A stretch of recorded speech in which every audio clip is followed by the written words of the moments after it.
It's really a collection of a few things. And when they all kind of go in tandem, you typically see these rent decreases. So I'll say the first one, we are seeing rental supply grow at a multi-decade high. The purposeful rental market has been undersupplied for decades. And I mean, it's hard to ignore when you turn on the news. The thing they always talk about is the housing crisis and limited supply. So we have started seeing a lot more supply come into the market, which of course we know the housing crisis we got into is because demand far outpaced supply, and that caused these vacancy rates to be really low. So we got new supply coming to the market. Second thing, we have seen a slowdown in population growth, which slowed down demand.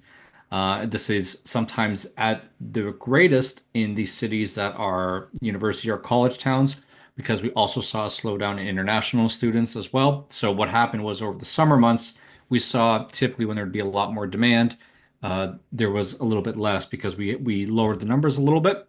And the third thing is just the overall renter preferences that are occurring right now due to the economy we're seeing.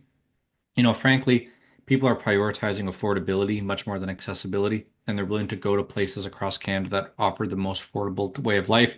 We've seen interprovincial migration be very high in Ontario and British Columbia. These are people going to other areas in search of more affordable rents.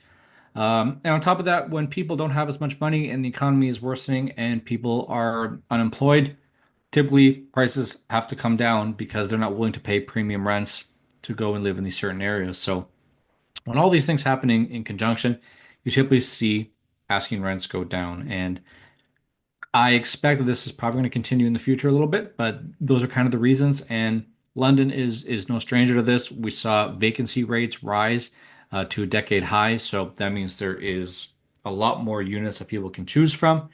We saw rental supply go really high in London, highest that has been in quite some time. Um, and because of that, we're going to see prices come down. The most important thing to note is that Fanshawe is not allowed and won't get involved with any rent related issues for students.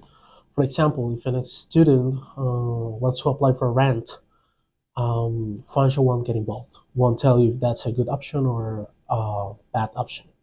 Fanshawe won't get involved. On the other hand, if a student requests help or advising about how to rent a house or how to rent a place, what we do is provide many resources and many sources and many tools that they can use to look for a place.